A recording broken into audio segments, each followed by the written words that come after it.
네, 반갑습니다. 한 달 동안의 경제 이슈와 자산 관리에 대해서 알아보는 맛있는 경제 브런치 시간입니다. 이번 달의 핫 이슈를 이렇게 잡아봤습니다. 고공행진하는 금값이라고 해봤습니다. 사실 저도 이 사회생활하고 어떤 그런 경제활동을 30년 이상 하고 있습니다만 지금처럼 금값이 비싼 적은 없었던 걸로 기억이 되는데요. 크게 두 가지 이유가 있겠죠. 안전자산을 선호하는 경향이 강화되고 그리고 미연준의 금리 인하, 두 가지가 주 원인이 되는데 한번 살펴보겠습니다.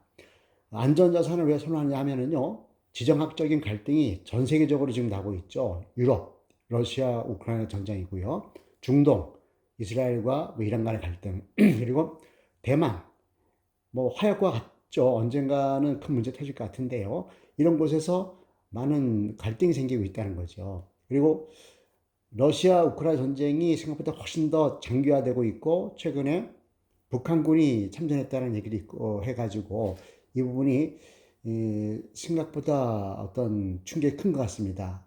이럴 때는 좀 안전한 자산을 가져가자라는 개인과 국가와 기업들이 많은 것 같아요.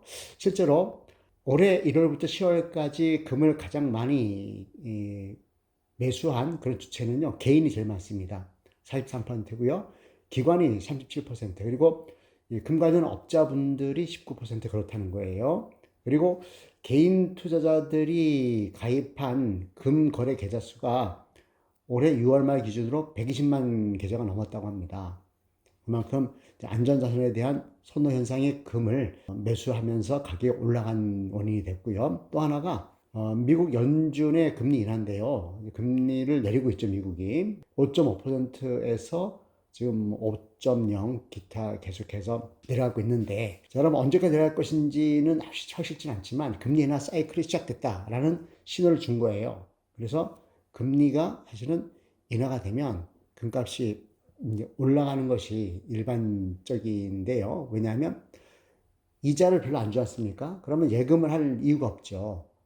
그러면 물가를 못 들어갈 수 있다는 거죠. 예금을 한 이자 부분이. 그러면 실물에 투자를 하는데 뭐 아무나 투자할 수가 없지 않습니까? 황금성이 뛰어나고 국경 밖에서도 바로 쓸 수 있는 그런 자산이 바로 금이 되겠죠. 금리를 많이 올리게 된다 하면 금 시세가 하락하는 것이 일반적이에요. 왜냐하면 금리를 많이 주면 다른 거 투자할 필요가 없지 않습니까? 안정적으로 이자를 받을 수 있으니까 무위험 투자 수익률이 높다고 하면. 그런데 금을 1000년을 갖고 있어도 무게가 증가하지 않죠. 그래서 금리가 올라갈 때는 금 시세가 하락한다라는 거고요. 근데 여기 추가해가지고 국제 분쟁이 지금 증가하고 있고 또 각국의 중앙은행들이 금을 사 모으기 시작했습니다. 특히 러시아, 중국 이렇게 안티 아메리카 이 계열 국가들이 금을 많이 사 모으고 있거든요. 언젠가는 기축통화를 도전해 본다라는 그 생각도 있는 것 같은데요. 사실 미 연준이다 이렇게 보기 패드라고 하죠. 연준, 연방준비제도라는 뜻인데 뭘 준비한다는 겁니까? 바로 금을 준비한다는 거죠. 그래서 1971년도에 닉슨 대통령까지 그 전까지는 미국 달러를 갖고 있으면 금을 바꿔줬어요. 미국 정부가. 그런데 71년도에 닉슨 쇼크라고 하죠. 그때 더 이상 달러를 바꿔줄 수 있는 금이 없다. 그래가지고 금 태환이 폐지가 됐죠. 물론 그 이후에 중동 사우디 국가 이런 데하고 해서 모든 석유 거래할 때는 달러로 한다. 이런 협약을 맺어서 지금까지는 사실 금 보관증이 아니라 달러가 석유 보관증이 돼서 여전히 그 기축통화로서의 위세를 유지하고 있습니다. 실제로 각국의 중앙은행들은요, 1분기에 290톤을 매입을 했다는 거예요. 사상 이게 최상 최대치라는 겁니다.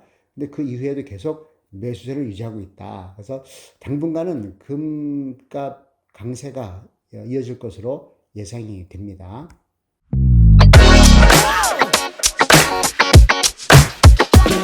자, 7대 경제 지표를 한번 살펴보겠습니다. 경제 심리 지수가 100을 기준으로 봤을 때 92.5가 나왔거든요. 그러면 조금 위축됐다라고 볼 수 있고요. 소비자 심리 지수는 100보다는 조금 올랐습니다. 그래서 101.7 포인트가 나왔고요. 전 산업 기업 심리 지수는 ESI하고 비슷합니다. 이제 경제 심리 지수와 비슷한데 92.1 나왔습니다. 그래서 역시 100보다 하회하고 있다. 그런데 외환보유액은 여전히 견조합니다. 물론 해외 투자가 많아지면 외환보유고가 좀 줄어들 수 있고, 또 우리 수출이 약해지거나 수입이 많아지면 외환보유고가 좀 줄을 수 있는데, 뭐 당분간은 그런 모습은 그렇게 심각하게 보이지는 않습니다. 주가지수 보겠습니다. 10월 달에 캔들 차트 월봉으로 봤을 때 제가 보고 있는 주요 6대 지수 모두 다 마이너스를 기록했습니다. 코스피와 코스닥이 각각 1.43%와 2.73%가 내렸고요. 미국이 여전히 잘 나가고 있지만 다우존스와 나스닥이 각각 1.34와 0.52%가 내렸습니다. 상해 종합지수하고 홍콩 항생지수도 각각 1.7과 3.86%가 내렸고요. 사실 지난달은 그동안 어떤 많은 그 변수들이 많았지 않습니까? 그런 부분들이 주가에 많이 반영이 됐다 이렇게 볼 수 있겠고요. 물론 갑자기 러시아 우크라이나 전쟁이 끝나게 되거나 아니면 네타냐후 총리가 더 이상 전쟁을 하지 않겠다 이런 뭐 선언을 한다든가 하면 반등이 확실히 될 수 있겠죠. 물론 우리나라 입장에서는 가장 가까운 강대국인 중국 그 사이에 끼어 있는 대만 이쪽에 갈등이 심해지게 되면 상당히 우리는 어려움을 겪을 것으로 봅니다만 당장에는 일어나지 않을 것 같고 새로운 미국 대통령의 정책에 따라서 현실화 될지 아니면 걱정을 안 해도 될지 지켜보면 되겠습니다. 금리 보겠습니다. 3년 만기 국고채 수익률이 지난달 월 평균 2.911%입니다. 그래서 한국은행은 기준금리를 내렸지만 3년 만기 국고채 수익률은 0.043%포인트가 조금 올랐습니다. 상호수축은행 예금금리도 좀 내렸습니다. 0.09%포인트 내려가지고 3.61% 한국수축은행의 평균 금리가 그렇다는 겁니다. 자, 대출 받을 때 적용되는 코픽스 금리 이 부분은 혼조세인데요. 잔액 기준은 0.04%포인트 내려서 3.63%고요. 신규 취급액 기준은 0.04%포인트 올려서 3.4%를 보였습니다.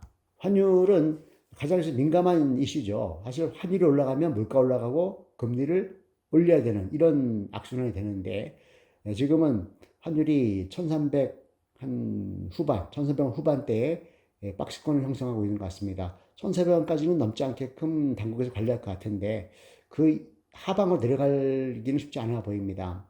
상대적으로 달러가 강하고 우리 원화가 약해지는 그런 모습을 보이기 때문에 그런 건데요. 그 전달에 비해서 지난달은 원달러 환율이 1달러당 33원 89전이 올랐습니다. 월 평균이 상당히 많이 올라간 거죠. 사실 환전을 할 때요, 달러 환전할 때, 현찰로 환전하게 되면은 한 30원 정도 비용을 내는 거고요. 그리고 또 전신환, 송금한다든가 이럴 때는 한 20원 정도 이렇게 내는데, 그거 이상 가격이 올랐다는 겁니다. 통화량 보겠습니다. M2 총통화죠. 증가율이 지난달에 6.1% 올랐고요. 투자자 예탁금은 52조에서 52조 뭐한 6천억 정도에서 조금 강세가 보였고요. 코스피 주식거래 대금은 10.1조에서 9.46조로 조금 약세를 보였습니다. 그리고 주식형 펀드 잔액은 중폭 강세를 보였는데요. 사실 116.67조 원에서 120.9조 원 정도 해서 조금 중폭으로 올랐습니다. 간접 투자의 지금 그 방향이 좀 커졌다는 것으로 보면 되겠습니다. 원자재 보겠습니다. 두바이유 같은 경우는 배럴당 74달러 75센트 지난달 평균이요. 그래서 그전 달에 비해서는 2달러 13센트가 올랐고요. 국제금 같은 경우는 앞서 말씀드린 것처럼 온스당 28.35g 7.5돈인데요. 2,706달러 정도. 그래서 그전 달에 비해서는 월 평균 기준으로 105달러나 올랐습니다. 사실 뭐 13만 원 이렇게 올라간 거죠. 상당히 많이 올라가 있는 상태인데 이 부분이 계속 유지가 될 것인지 아니면 하락할 것인지는 지정학적 어떤 그런 갈등 이 부분 해소가 되느냐 아니면 또 확산되느냐에 따라 가지고 결정될 것 같습니다. 물론 미국 금리는 인하 사이클이기 때문에 금리 인하 변수는 눈에 보이는 상태이죠. 부동산 보겠습니다. 주택 매매 가격 지수가요, 지난 3개월 연속으로 0.2%씩 오르고 있습니다. 물론 0.2% 오르니까 항상 전기보다는 더 비싸진다는 얘기죠. 이게 제로가 되면은 전기가 똑같다는 것이고 마이너스가 되면은 전기보다 하락하게 되는 건데 3개월 연속으로 0.2%씩 균일하게 조금씩 오르고 있다. 이렇게 보면 되겠습니다. 주택 전세 가격 지수는 0.1, 0.2, 0.2 이렇게 조금 상승 무드를 타는 분위기입니다. 아무튼 뭐 최근에 원자재 가격 상승이라든가 뭐 인건비 상승 이런 것 때문인지 몰라도 공급이 좀 주춤하고 있죠. 그래서 아마 전세나 매매가격 지수가 동반해서 상승하는 것으로 보여집니다. 이번 달에도 성공적인 투자하시기 바랍니다. 수고하셨습니다.